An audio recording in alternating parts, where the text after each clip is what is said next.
Imagine possessing the power, the actual strategic power, to direct your thoughts consistently, to make sure they lead you, directly towards success and fulfillment.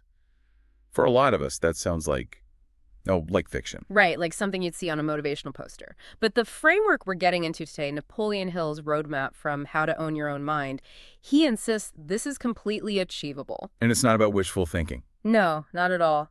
It's about a mechanical, strategic way of organizing and controlling what goes on inside your head, turning your mind into a tool. Because if we're being honest, sometimes the biggest thing standing between you and your goal isn't the market. It's not the economy. Yeah.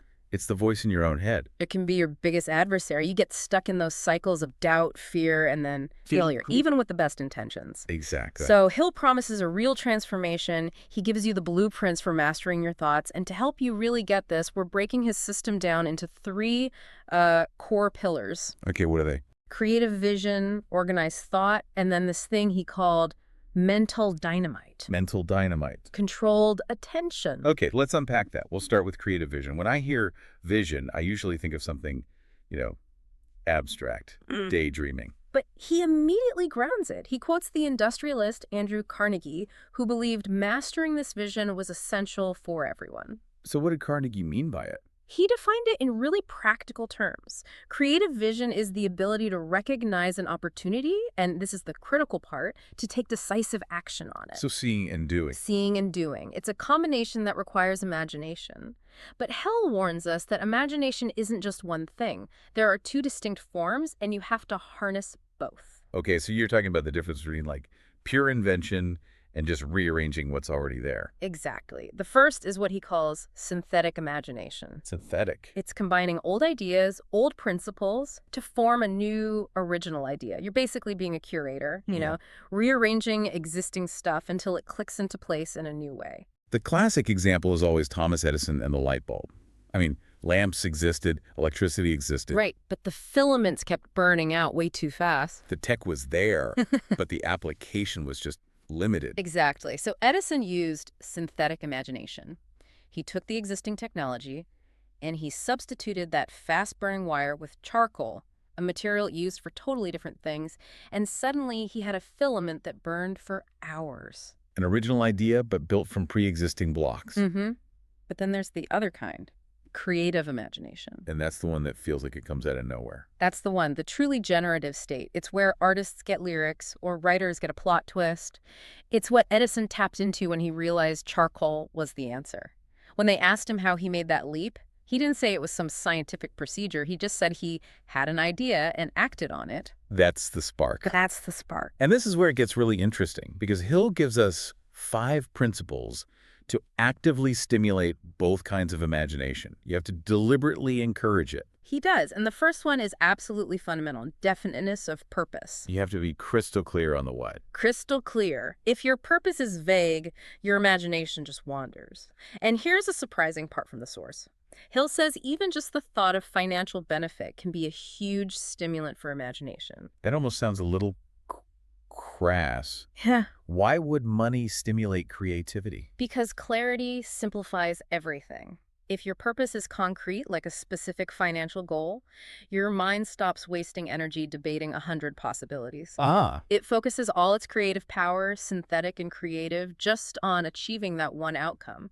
The goal becomes a magnetic north for your mind. That makes a lot of sense organizationally. Yeah. Stop spreading your energy so thin. Okay, so the second stimulant is the mastermind principle. Yeah, getting a group together with the same clear purpose, collective focus just amplifies everything. The number 3 is the going the extra mile principle. This connects passion to imagination. Right, the example was Anna, who loves animal rescue. Her passion is the fuel. It's constantly pushing her to find new, creative ways to help animals. And 4th is the applied faith principle.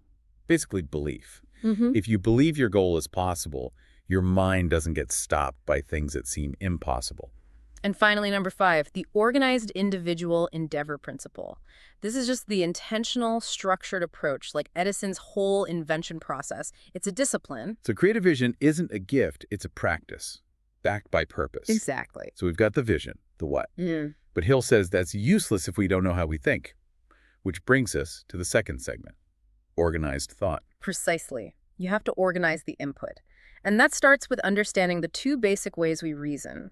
First, there's inductive reasoning. Okay. This is reasoning based on probability or accepting unknown facts, making general conclusions from specific things you see. Like looking outside and seeing dark clouds. So I induce it's probably going to rain and I should grab an umbrella. I don't know for a fact, but yeah. But past experience suggests it's likely. Correct. Yeah. And that's useful. But the second type, deductive reasoning, is what he calls the bedrock of organized thought. And this is based only on known, verified facts. Only. If we know Peter is unmarried, we can deduce he is a bachelor. That's a verifiable truth. And deductive reasoning, by its nature, cannot tolerate mere opinion. That's a huge warning. The source is so clear that opinions are biased, they lack knowledge, and can be actively dangerous. And what's fascinating is his insistence that you can only trust an opinion if you can trace it back to a verified fact. The danger isn't the opinion itself, it's just blindly absorbing it. Especially when it's from people we trust, like friends and family giving free advice. And the difficulty there isn't just listening. It's the emotional work of questioning someone you love. Yeah. You have to take that advice from a partner or parent like Diana in the example, and then you have to subject it to the same factual scrutiny you'd use for a research paper. You have to separate the love from the logic. So the tip for you listening is to double-check your sources, all of them.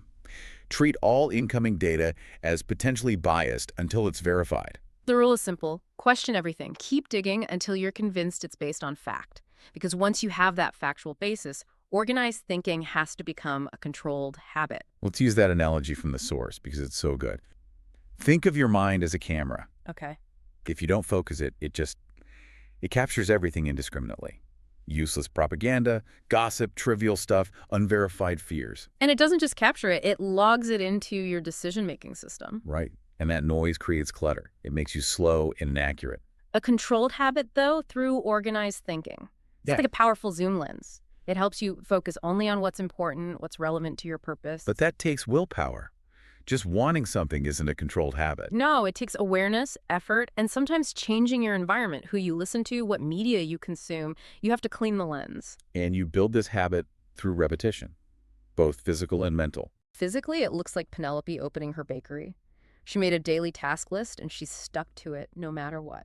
And mentally, it's about affirmations, autosuggestion, that simple mantra from psychologist Emile Coué.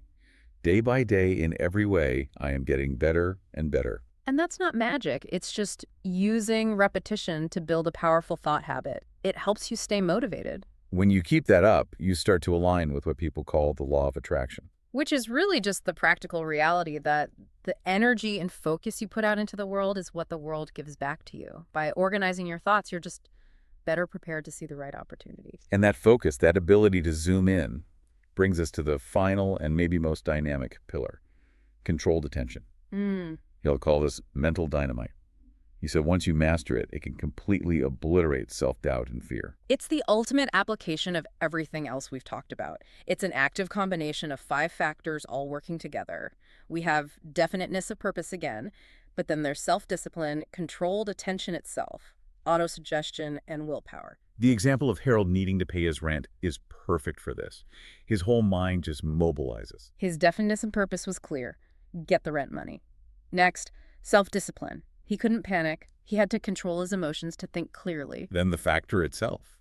Controlled attention. He fixed his focus entirely on his purpose. He wasn't scrolling his phone or worrying. He was problem-solving, full stop. And that focus triggers autosuggestion. The brainstorming part. Yes. His mind starts generating solutions. Yeah. He realizes he could fix things for neighbors, tutor kids, walk dogs. The options appear when the mind isn't cluttered. And finally, willpower. The persistence to actually do it. The source says he talked to the 5th neighbor even after the first 4 said no. That's it right there. And that synergy is why someone like Thomas Edison said his whole secret was defining his purpose so completely that the word impossible it wasn't even in his vocabulary. Right. Or Alexander Graham Bell. We hear he invented the telephone, but the source reminds us he couldn't even remember how many times he failed. He just kept trying. That's willpower. Andrew Carnegie saw this as combining all your mental capabilities for one single purpose, which is where the idea of specialization comes in. Focusing all your time and energy in one field.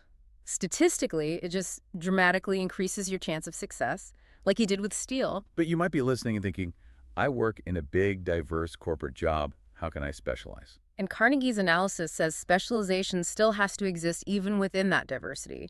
A big department store is diverse, but the clothing department has a specialized manager. An HR manager doesn't suddenly take on the CFO's job. Exactly. Focus is about deep skill sets, even in a broad environment. And what if you haven't found that specialization yet? Hill advises you to spend that time improving your soft skills, communication, teamwork, self-discipline. He says your purpose will find you if your mind is prepared.